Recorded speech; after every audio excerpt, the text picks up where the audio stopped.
Oi, pessoal. Bom dia. Estamos aqui esperando o nosso querido Jorge Abrão entrar.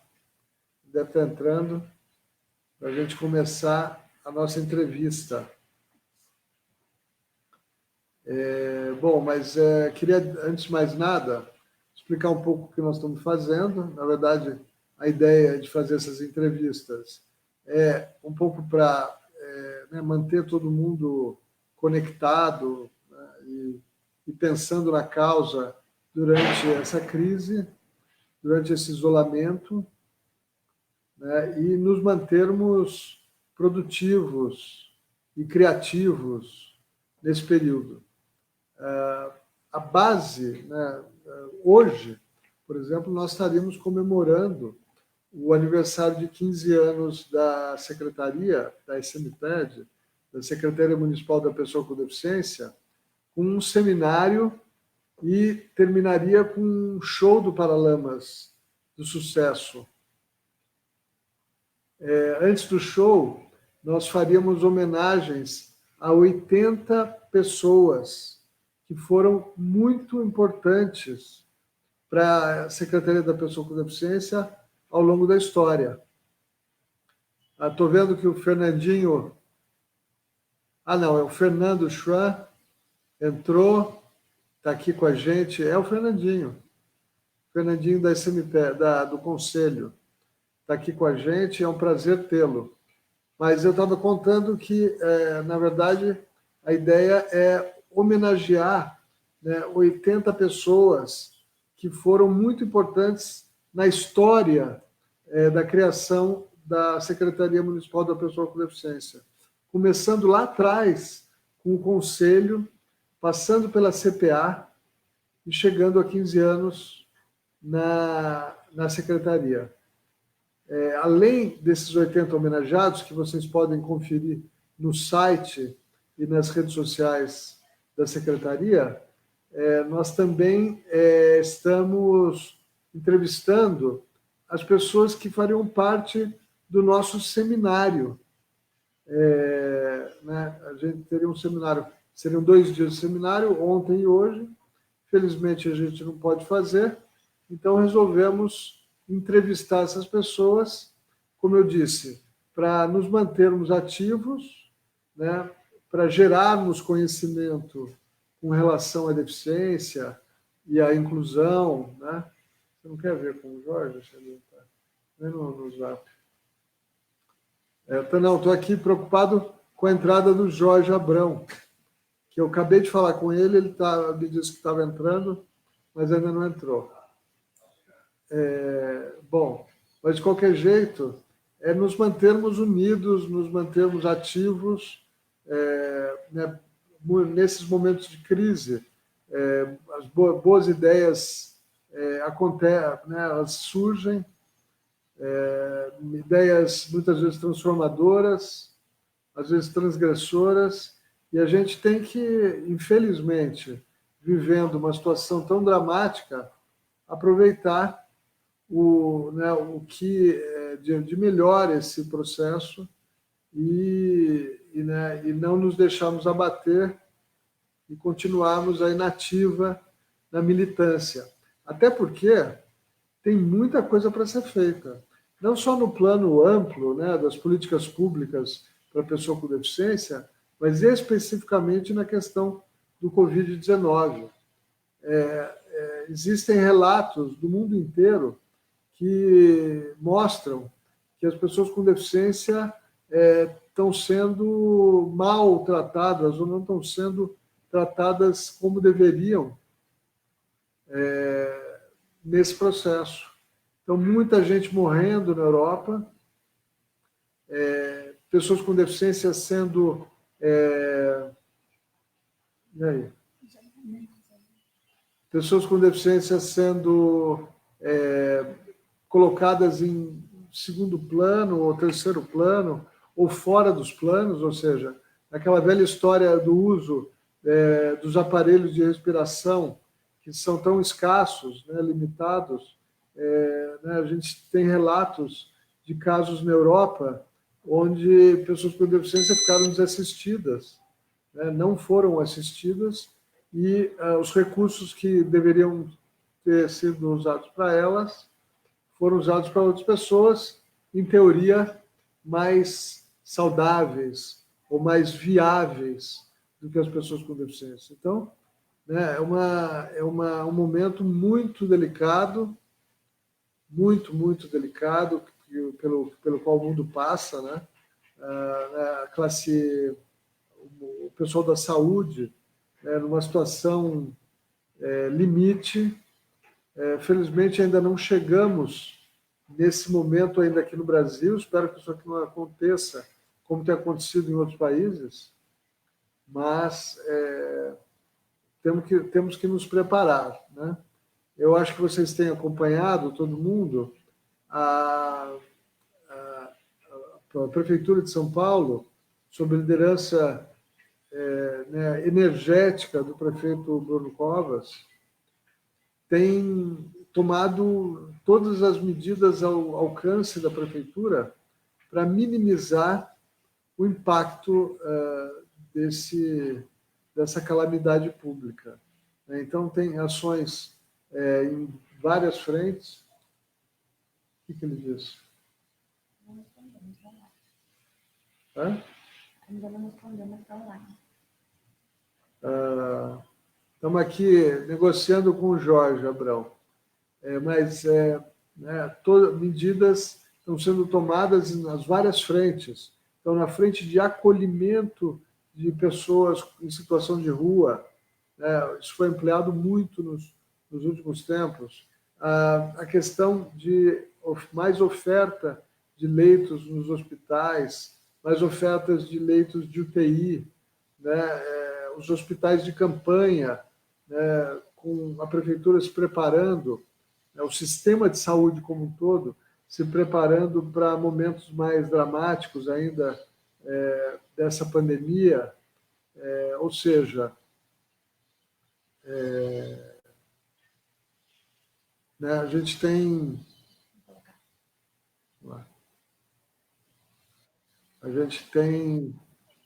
Oi, Jorge, tudo bem? Oi, Cid.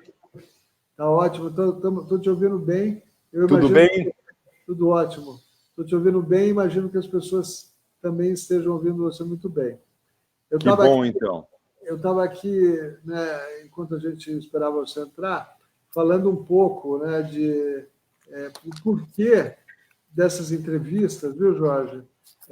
Na verdade, eu acho que é uma forma da gente se manter ativo, né, da gente se manter na militância, inclusive gerando conhecimento. Pelo lado da militância, né, mobilizando as pessoas, não só em termos de conduta, do que elas devem fazer, mas também em termos políticos. Eu disse que a pessoa com deficiência está muito mal parada nesse processo. Né, o exemplo, a história dos outros países, principalmente da Europa, nos mostrou o impacto que essa pandemia, que essa crise pode ter nas pessoas com deficiência. Então, a gente tem relatos da Europa de muitos casos de pessoas com deficiência tendo o tratamento preterido, né, e os recursos e equipamentos que seriam, né, sua vez, digamos, receber, sendo passados para outras pessoas, em teoria, mais saudáveis.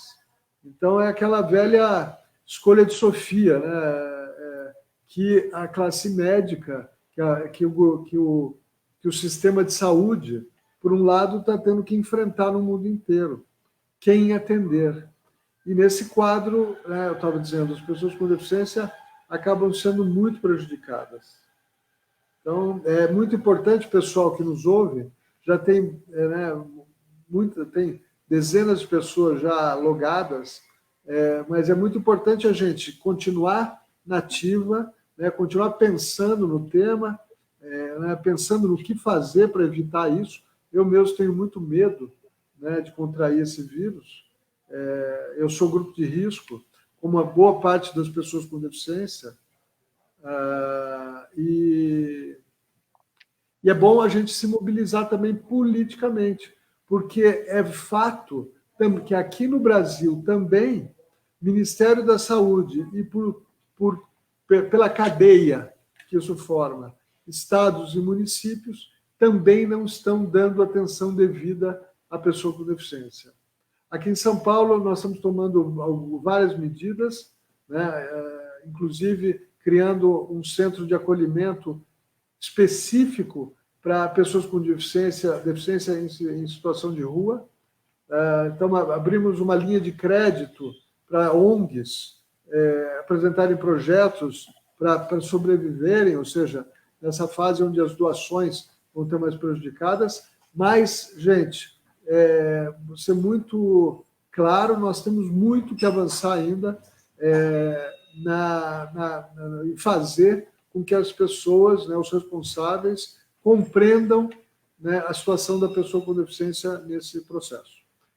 Encerrado esse introito, Jorge, é um super prazer tê-lo aqui.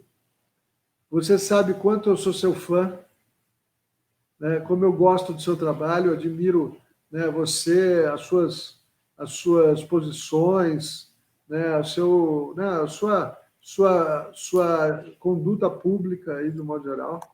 Então, isso não é à toa que você é o segundo entrevistado dessa série. Em respeito ao trabalho que você faz, ao trabalho da Rede Nossa São Paulo, né? E eu queria começar, eu quero que isso seja dinâmico, até para a gente aproveitar um pouco das pessoas que se logaram e estão mandando perguntas ou comentários. Eu queria que você contasse para as pessoas quem é o Jorge Abrão.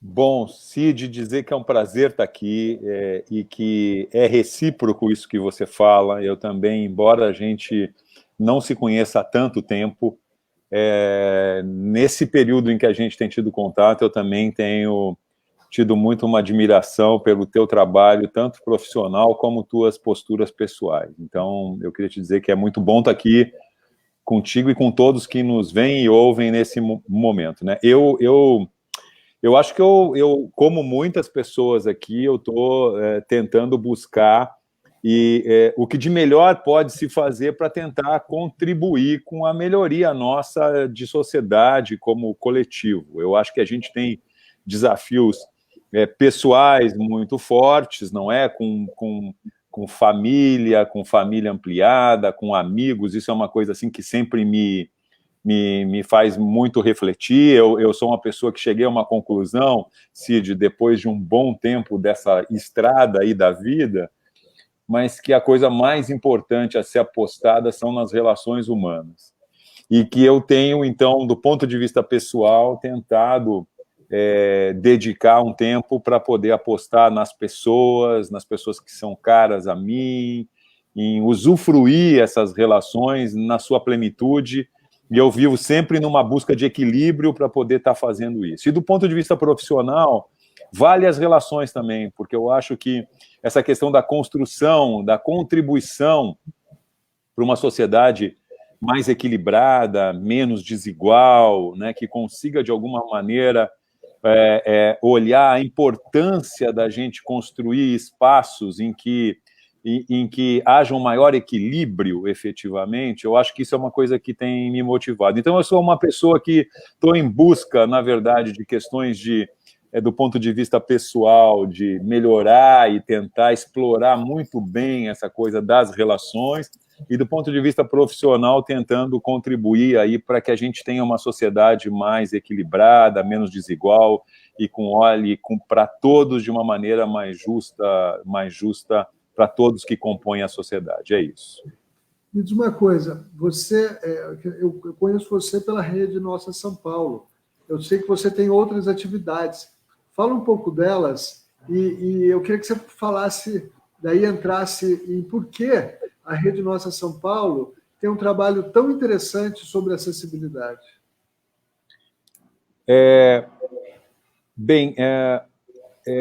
Eu atuo mesmo hoje num instituto chamado Instituto Cidades Sustentáveis, não é, que tem duas grandes iniciativas, eu diria assim, importantes para nós, que é a Rede Nossa São Paulo, que atua na cidade de São Paulo, E a cidade de São Paulo, ela funciona como uma referência, Cid, para a gente poder estar atuando em outros lugares do Brasil. Então, as experiências que a gente tem aqui na cidade de São Paulo, a gente leva para outras cidades do Brasil, e as questões que a gente tem levado são compromissos, por exemplo, da política, com agendas importantes para a sociedade, não é? Quer dizer, como é que os políticos se comprometem, e isso significa assinar concretamente compromissos com uma plataforma de cidades sustentáveis que nós temos, e aí nós vamos monitorando essa plataforma durante a gestão dos prefeitos, o que é uma novidade no cenário político nacional, eu te diria, porque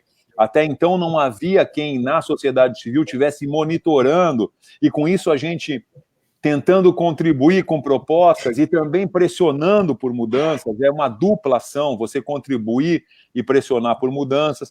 Então, em São Paulo, a gente tem feito uma série de trabalhos que depois a gente leva para outras cidades do Brasil. E nós temos mais ou menos hoje 212 cidades comprometidas com o programa Cidades Sustentáveis, o que dá mais ou menos 60 milhões de pessoas que moram nessas cidades, o que é um potencial muito grande de você estar atuando, né? E é um desafio que nós temos pela frente. E em São Paulo, como você sabe, Cid, mas compartilhando com quem nos vê e ouve, nós atuamos fazendo pesquisas na cidade de São Paulo, a gente tem, na verdade, tenta identificar a percepção que a população tem sobre determinados temas, não é? E, inclusive, você fez parte de um evento nosso, quando a gente tratou do tema da questão dos deficientes na cidade de São Paulo, e foi muito importante a tua participação lá, em que a gente traz esse tema para discussão e que programas e políticas podem avançar a partir de então. Mas esse é um dos exemplos, mas a gente trata da mulher e a cidade, a gente trata da questão LGBTQI+, e a cidade, o meio ambiente e a cidade, a renda e o trabalho e a cidade. A gente faz uma pesquisa por mês, junto com o IBOP, em parceria com o SESC, e nós fazemos isso e tentamos alimentar esse debate na cidade e, com isso, propor políticas públicas, né, para que a gente consiga efetivamente estar contribuindo com a mudança para melhor da cidade, não é? Você tem esse trabalho sobre sustentabilidade, você tem alguma conexão no exterior? Alguma entidade parceira no exterior que faça mais ou menos esse trabalho também? Olha, sim. Não, eu pergunto pelo seguinte, só para adiantando, eu tenho uma entidade parceira nossa que está muito ligada ao tema da sustentabilidade e da acessibilidade, chama G3ICT. Eu vou te apresentar para eles, né? Quer dizer, isso pode somar, pode ser interessante para vocês. É um pessoal com quem eu me relaciono há muitos anos, pessoas muito bacanas, com um trabalho internacional muito, muito legal, voltado para a sustentabilidade, com um viés de acessibilidade. Então, eu vou lhe apresentar para eles. Vai ser muito bom. Eu anotei o nome aqui, mas eu queria que você me enviasse, sim, Cid, porque é um tema que eu acho que a gente está permanentemente tentando aprender mais sobre ele, né? Eu, particularmente, eu fiz parte, durante 6 anos, de um conselho do Global Compact, que é um braço das Nações Unidas na ONU, e com isso eu conseguia estar um pouco perto das discussões que existem lá na ONU, não é, sobre esses temas da sustentabilidade, não é? E isso foi muito importante. E nos últimos anos aqui no Brasil, esse tema chegava muito através dessa Agenda 2030, que é a agenda dos ODS da ONU, que eu acho que muitos de vocês já conhecem. E aqui no Brasil foi criada uma Comissão Nacional dos ODS, da qual eu também acabei participando até o tempo em que ela existiu, porque ela existiu até o início desse ano, e aí o atual governo, o governo federal, acabou desativando essa comissão. Mas era uma comissão em que tentava trazer para dentro do Brasil as ações desses ODS, não é? Esses Objetivos do Desenvolvimento Sustentável, que, na verdade, estimulam políticas em vários locais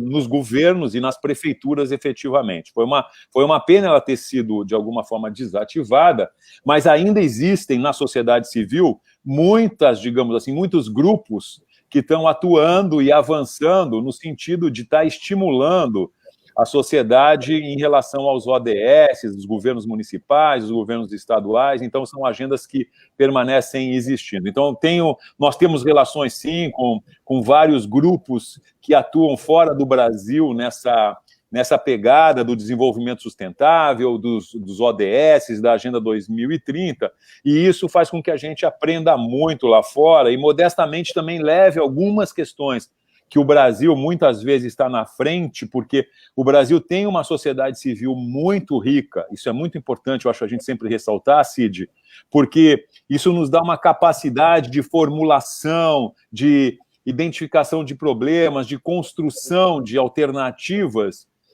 que faz com que o Brasil seja reconhecido como um país que tem uma sociedade das mais ativas no mundo. Então, eu digo, né, até vou mandar para você também, pessoal, me lembre de mandar uma arte que nós fizemos, onde o 18º item das ODS é acessibilidade. Eu acho, num mundo não acessível, eu acho um desserviço, por um lado, entre os goals, né, os objetivos, não ter acessibilidade explicitamente.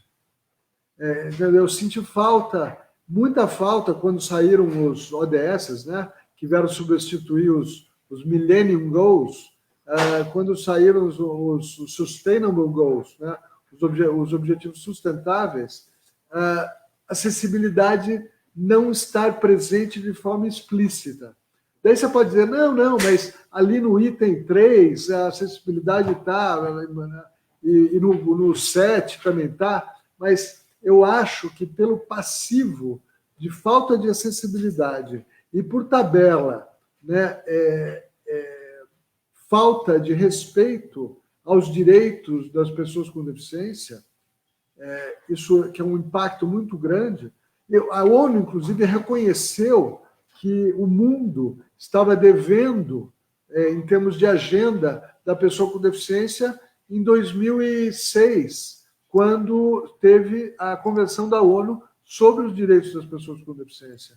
Foi daí que surgiu esta secretaria e outros movimentos, mas da constatação de que o mundo inteiro, óbvio, com diferenças, estava devendo em termos de agenda e de compromissos com relação à acessibilidade e direitos das pessoas com deficiência.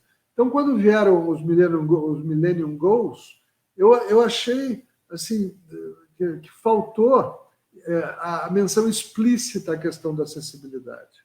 Isto dito, uma pergunta. Como você vê a questão da acessibilidade e dos direitos da pessoa com deficiência nas pesquisas que são feitas pela Rede Nossa São Paulo, né, aqui em São Paulo, obviamente. Como você vê a população dando importância ou priorizando ou não, né, a questão da acessibilidade, das calçadas, né, no contexto geral das reclamações ou das sugestões em termos de políticas públicas? Bom, só em primeiro lugar, eu queria te dizer que eu queria receber, sim, esse material que você falou do 18º ODS. Eu acho que deve ser muito legal e seremos parceiros nessa disputa, eu te diria, né, por estar colocando efetivamente a acessibilidade com a atenção que ela merece.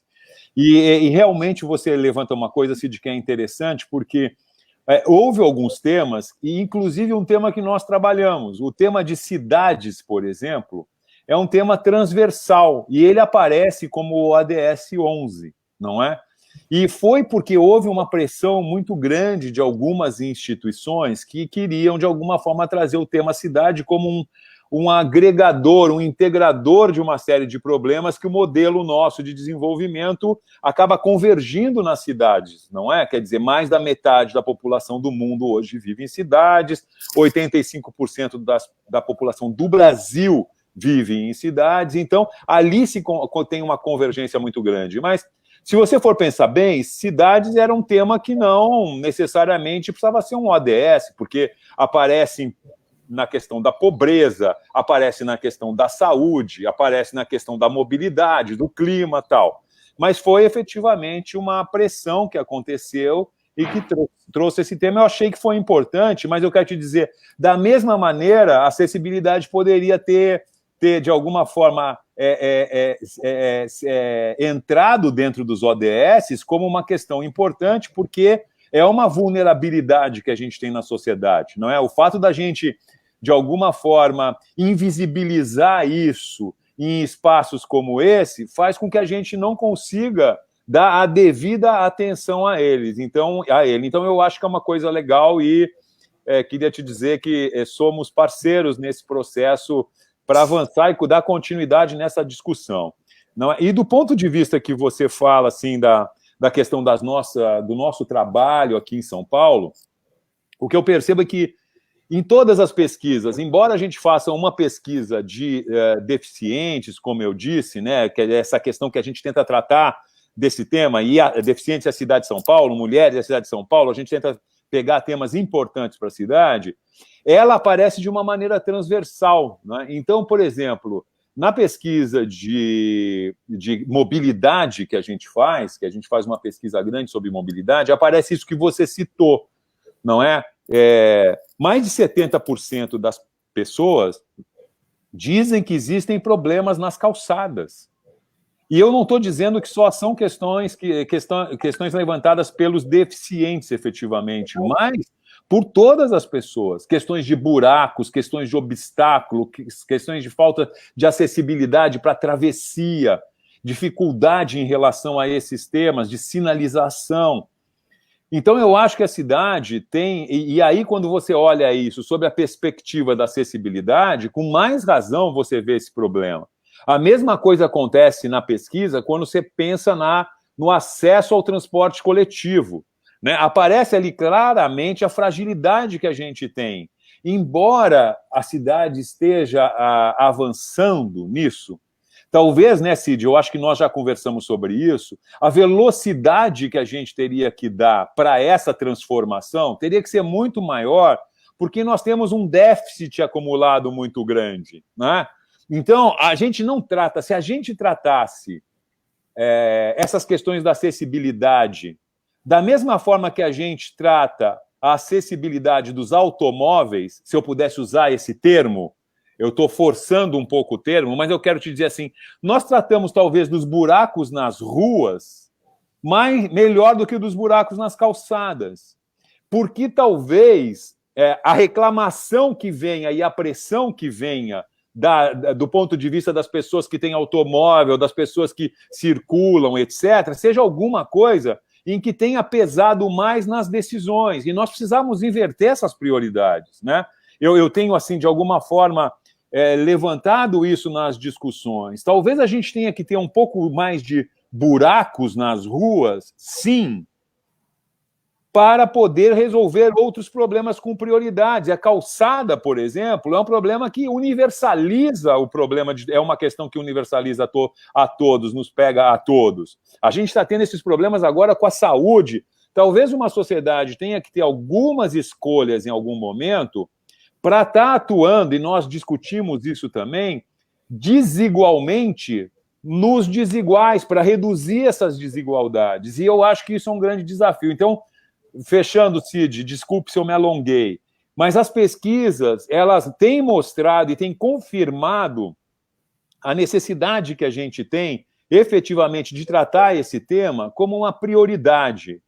E tratar esse tema como uma prioridade é, efetivamente, você ter políticas para integrar essas questões e os investimentos sejam destinados para que a gente consiga avançar nisso. Então, quando se diz inversão de prioridades, tá bom, nós vamos ter que deixar de investir em algumas coisas, mas isso pode ser pactuado na sociedade. Olha, nós vamos deixar, mas nós estamos sabendo que nós vamos estar investindo em questões importantes para um equilíbrio maior da sociedade. E a questão da acessibilidade, eu entendo que é uma dessas questões prioritárias que a gente tem. Eu acho, quer dizer, gostei muito, né, da primeira vez acho que eu ouvi você falar, não foi isso exatamente que você disse, me explico, mas dando continuidade aqui à conversa, existe um certo maniqueísmo em torno de políticas públicas. Como você disse, tem algumas políticas que estão consolidadas. Então, com a recap de rua, é consolidado. Isso tem dotação orçamentária, sei lá, 500 milhões por ano ou mais para fazer isso. E tem outras que não se discutem. Estão ali, elas existem, o dinheiro é investido. E, por outro lado, o grande discurso dos políticos, né, bom, nós cuidamos de quem mais precisa. O que, no fundo, não é verdade. O dinheiro não está indo em direção aos que mais precisam. Ele está em cima desse maniqueísmo, em cima, ou seja, de algumas áreas de investimento, né, consolidadas e que continuam recebendo dinheiro, quando os que mais precisam mesmo não estão, ou seja, recebe uma parte muito pequena desse bolo de investimentos estratégicos. Eu acho que isso foi, quer dizer, que me chamou a atenção no que você disse. A gente discutia, que é super pertinente, a questão do envelhecimento da população e da acessibilidade nesse contexto. Eu lembro de você ter falado, olha, né, os dinheiros, as preocupações, né, as políticas não estão, o comprometimento dos gestores não estão indo nessa direção. É verdade, Cid, e eu diria assim, né, era bom a gente falar que eu acho que isso é uma questão da política, como você disse, da maneira que ela está organizada, não é? Então não é uma questão, às vezes, de você olhar e falar, olha, não é uma questão partidária que nós estamos falando aqui, nós estamos falando de alguma coisa em que a organização da política está feita de uma maneira em que ela não atende os interesses da maioria da população, essa é que é a questão. Porque ela foi, de alguma forma, dominada, e eu acho que nós discutíamos isso, porque os grandes grupos econômicos, eu diria, que, de alguma maneira, conseguiram organizar formas de pressão, acabam defendendo seus interesses. E a política, via de regra, ela teve, por muito tempo, sendo financiada pelos interesses dos grandes grupos econômicos. Se a gente pegar o nosso Congresso Nacional, Cid, a metade dele ela é de defesa de interesses das empresas. Ou são empresários, ou são pessoas que estão lá defendendo os interesses das empresas. Porque tem muito recurso por trás disso. Então, efetivamente, a política acaba trabalhando mais para a defesa de interesses privados do que de interesses públicos e comuns. E isso é uma questão que eu acho que a gente deve sim refletir na nossa sociedade. Acho que agora a gente está vivendo um problema, nesse momento, no mundo, não é? E no Brasil, efetivamente, em que a gente verifica a importância da política, Cid. Eu tenho pensado bastante sobre isso. A gente que, de alguma maneira, numa das nossas pesquisas, a pesquisa de janeiro, normalmente a gente dedica para uma discussão em que a política entra, e tem a questão da confiança nas instituições. E a confiança nas instituições, ela é muito baixa. Quando pergunta qual é a confiança que se tem nos vereadores, qual é a confiança que se tem no judiciário, qual é a confiança que se tem no executivo, ela, via de regra, ela é baixa. Mas o que eu queria dizer, e a gente sempre diz, olha, gente, nós temos um problema aqui, porque a política, ela é muito importante. E hoje nós estamos vendo, nesse momento que o mundo vive com o coronavírus, o quanto a política é importante. É a política que está pensando em soluções. As soluções vêm da política. A solução não está vindo das outras instituições, eu diria. Não está vindo das empresas. As empresas estão recolhidas. Elas estão trabalhando remotamente, mas não estão pensando nos problemas globais da sociedade. Quem está pensando é a política. A gente está vendo a importância do papel do Estado. E aqui nós não estamos discutindo um Estado máximo ou um Estado... Mas seguramente é um Estado que tenha que dar conta de problemas que dizem respeito a toda a sociedade. E esse Estado precisa ser estruturado. E nós estamos vendo a importância de um Estado, nós estamos vendo a importância da política. Então, acho que a gente vive um momento também de reflexão sobre a valorização desses espaços e que eles passem também a enfrentar um tema que também está aparecendo hoje com muita clareza, que é o tema da desigualdade. Não é? Essa crise vai pegar e está pegando, e vai pegar fortemente e vai atacar as questões desiguais. Quem mais vai sofrer vão ser os mais vulneráveis. Então está na hora de que esse ciclo de valorização da política, valorização do Estado, do bem comum, que a gente caminhe na direção da redução das desigualdades. E nesse sentido, na questão da vulnerabilidade, eu acho que esse tema que você, Cid, traz efetivamente, da acessibilidade, ele entra de uma maneira muito forte, eu digo, nesse caminho, não é? Olha, não, e aqui entra, e a vulnerabilidade está, sim, em quem tem renda, em quem tem baixa renda, e nós precisamos solucionar isso, e temos recursos para solucionar isso. Nós somos uma sociedade que tem recursos. A questão é que ela está mal distribuída, esses recursos estão mal distribuídos. Nós temos que resolver o problema da mulher, da equidade de gênero. Temos sim, e nós temos que avançar nessa direção. Está se mostrando a fragilidade desse processo que nós existimos. Nós temos que resolver o problema da equidade racial da cidade de São Paulo e no Brasil, porque nós ainda somos um país racista. E nós precisamos enfrentar a estrutura desse racismo nosso. É uma oportunidade que nós temos.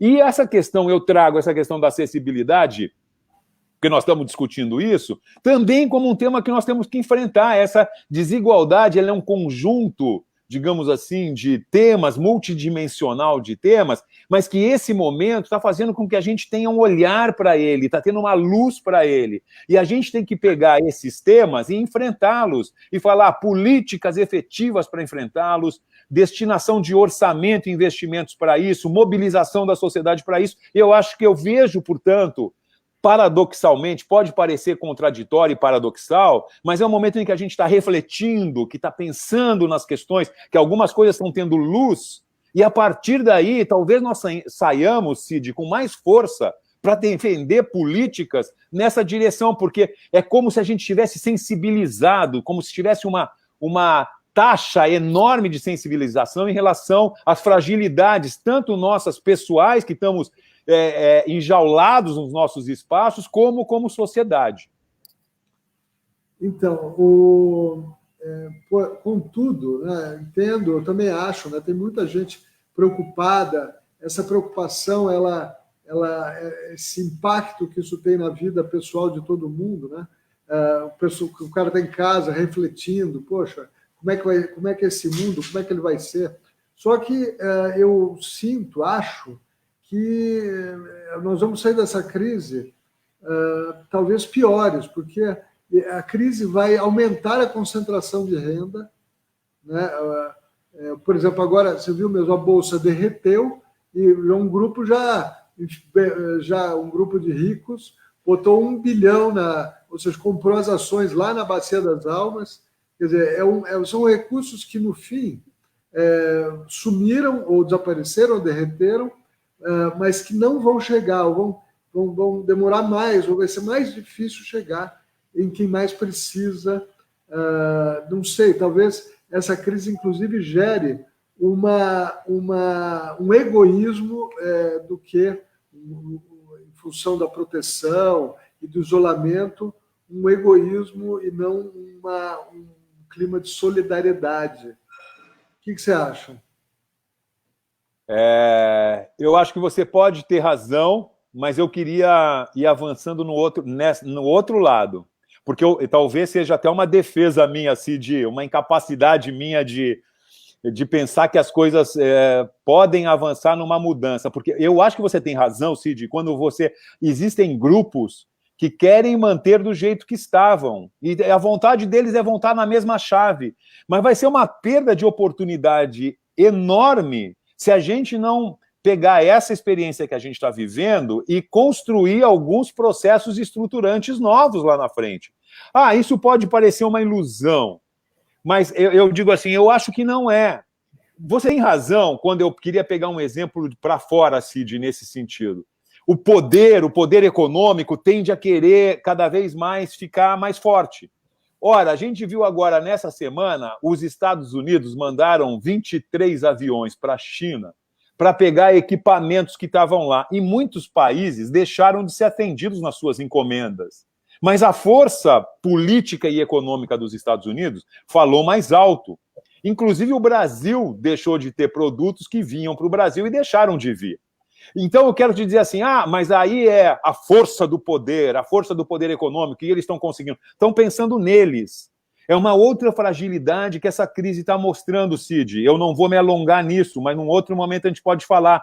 Mas é a necessidade de uma governança global.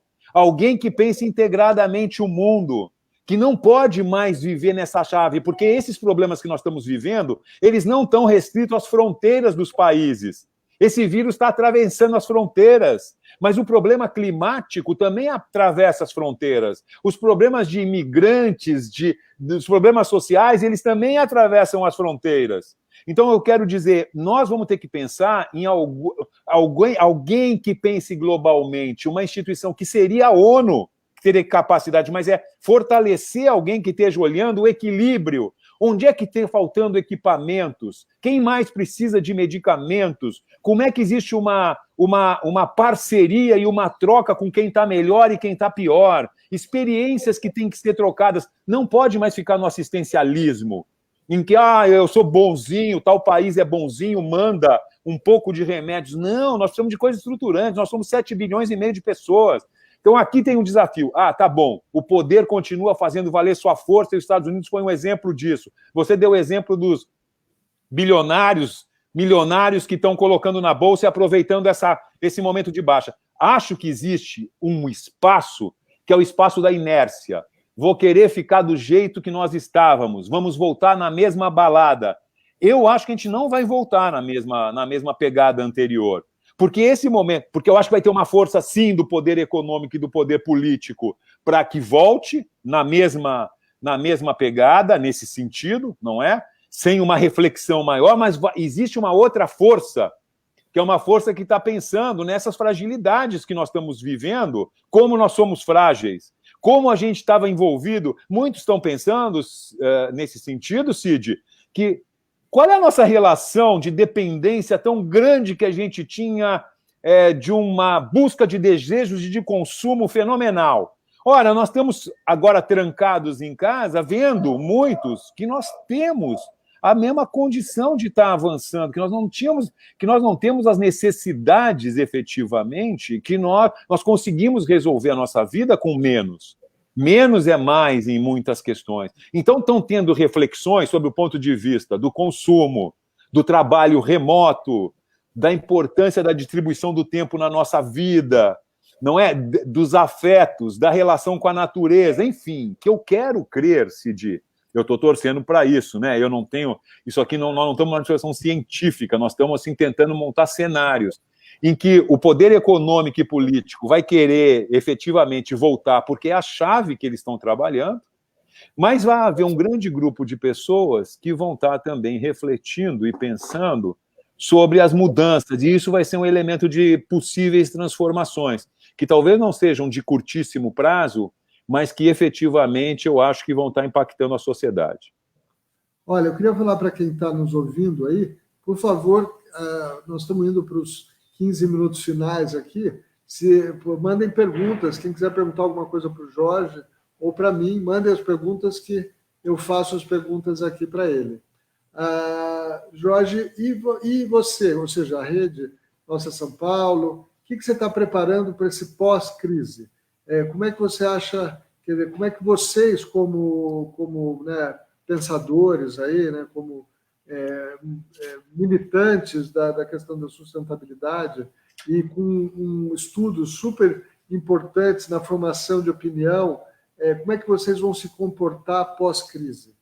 Tem alguma ideia, alguma novidade? Está pensando em alguma visão diferente aí para a história?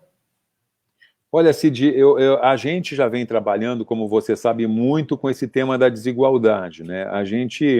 Nós lá na Rede Nossa São Paulo e no programa Cidades Rentáveis, na rede nós fazemos um mapa da desigualdade de São Paulo.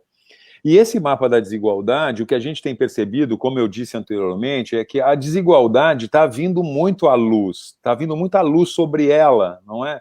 E que a gente entende que isso vai ser uma questão, que vai ser um problema que nós vamos ter que enfrentar ele mais de frente ainda. Nós já vínhamos defendendo muito...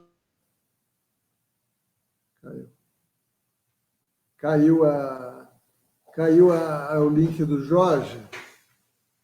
Vamos esperar ele voltar. Mas enquanto ele não volta, pessoal, por favor, quem tiver alguma pergunta para fazer, por favor, nos envie agora, porque, torcendo para o Jorge voltar, deve ser um problema de internet, a gente faz algumas questões para eles. E, obviamente, isso não está restrito ao Jorge. Ali, está voltando. Se vocês quiserem mandar perguntas em geral, ou questões sobre o Covid, sobre a atuação da Prefeitura, sobre o prefeito Bruno Covas, né, sobre a atuação da SMPED nesse cenário, por favor, fiquem à vontade. A gente responde aqui, live, ou depois pela equipe da SMPED. A gente está tentando monitorar, né, o que a cidade é muito grande, muita coisa acontecendo, mas principalmente o que está acontecendo com as pessoas com deficiência aí em função dessa crise. Bom, ele não está voltando. Você está falando com ele? A nossa querida Ravelli. Vem cá, Ravelli. Dá um oi para as pessoas. Vem cá. Vem aqui. Vem aqui, calma lá. Dá um oi para as pessoas. A Ravelli está aqui do meu lado, me assistindo. Ela está tentando ver se fala com ele para ver o que aconteceu. Mas vocês sabem como é a questão de internet, como a internet é arisca. Bom, semana que vem a gente tem entrevistas marcadas para todos os dias. Pessoal, Cissa, tal, talvez seja legal sair um post hoje mostrando a programação da semana que vem inteira. Todo mundo que vai ser entrevistado, que vai participar aqui a semana que vem, inclusive para as pessoas já irem se programando. Pessoal que está conectado, nos ajudem a divulgar, tá bom? Entrou de novo. Nos ajudem a divulgar. O Jorge entrou de novo aqui. Oi, Cid, caiu, desculpa, viu? Aquela internet arisca, né? Como dizia aquela música do Chico Buarque, lembra? O correio era arisco, na época que o Chico Buarque fez aquela música. Hoje a internet é arisca. É verdade. Jorge, para os finalmente aqui, você estava dizendo, né, um pouco para os próximos passos, o que você já está fazendo?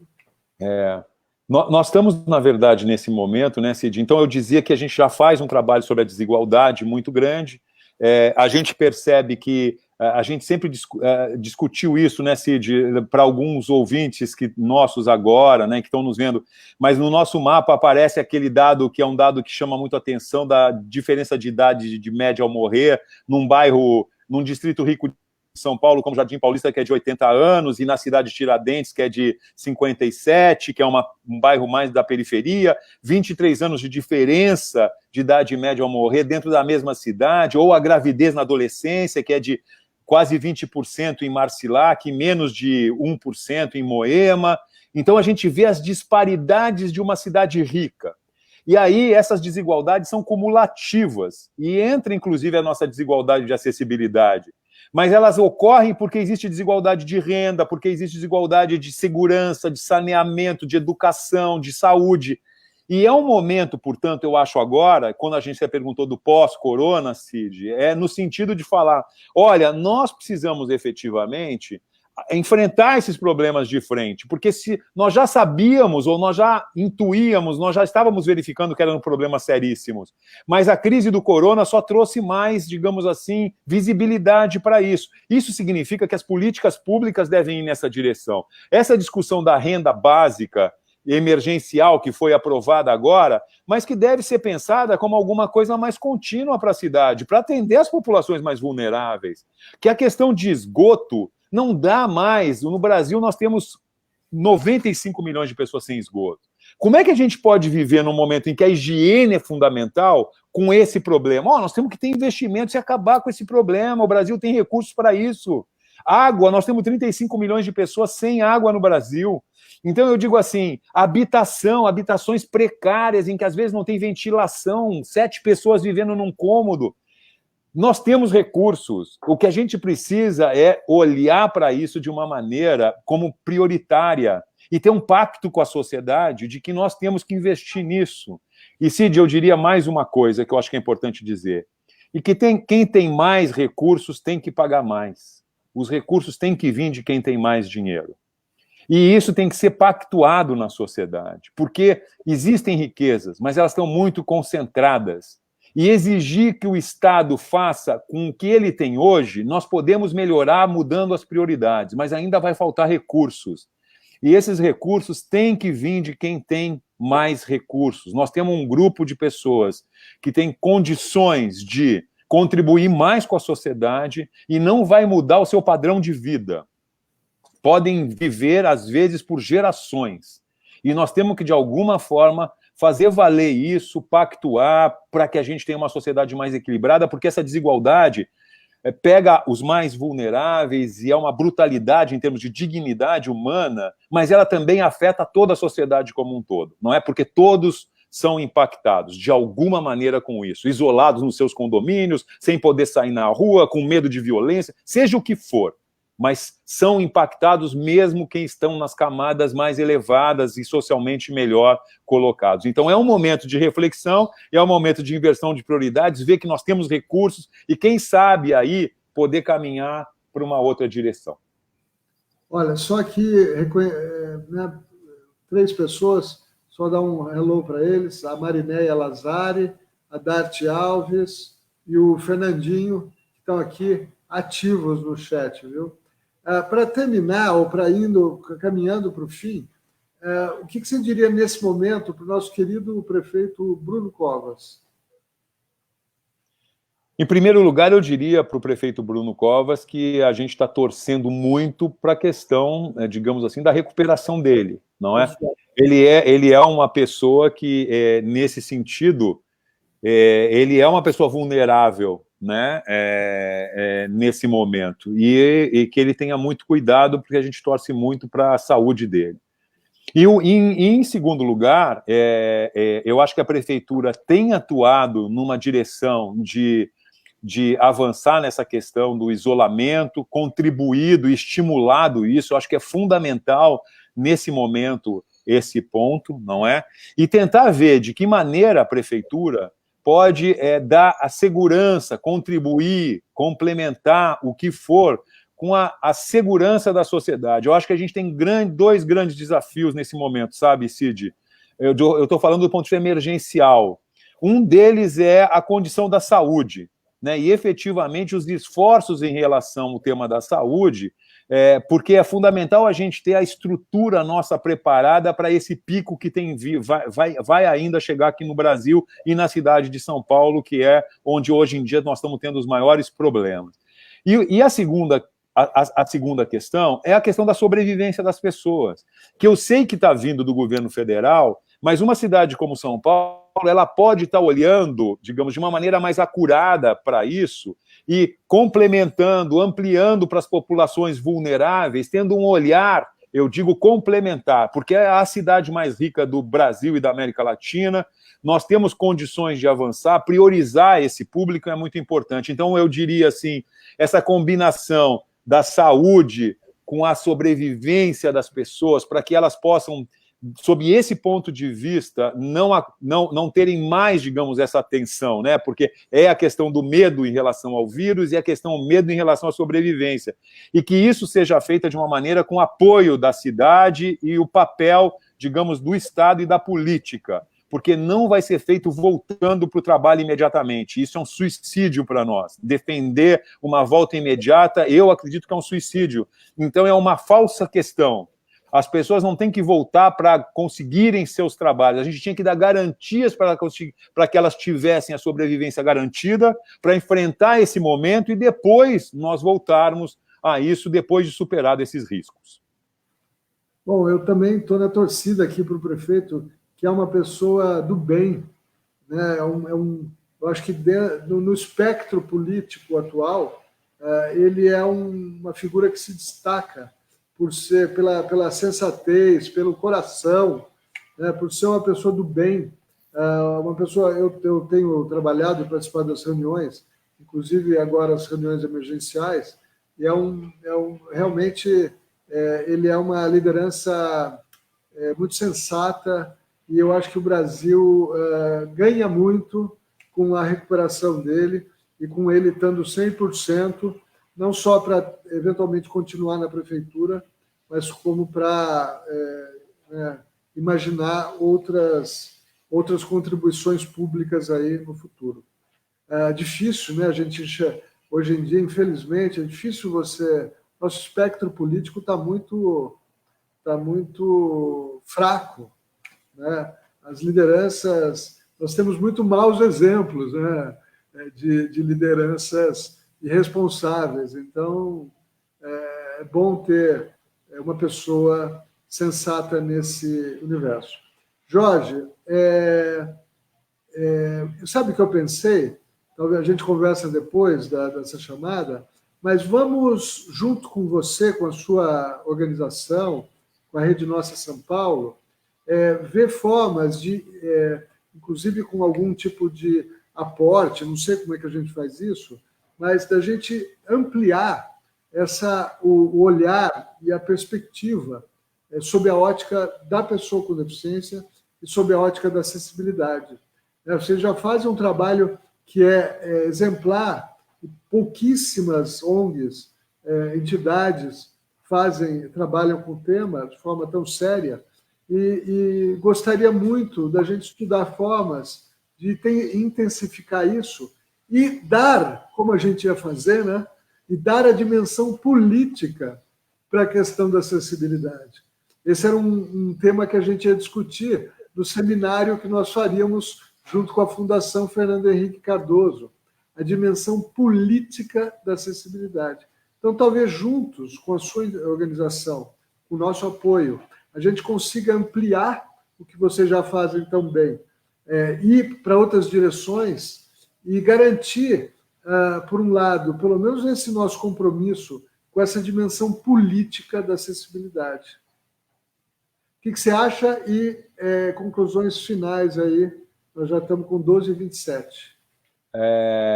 Eu acho legal, Cid, vamos conversar sim, eu acho que é um tema que para nós, como eu te disse, é muito caro a nós, e estar junto com você e com vocês aí vai ser muito legal. Vamos conversar, estamos abertos a isso.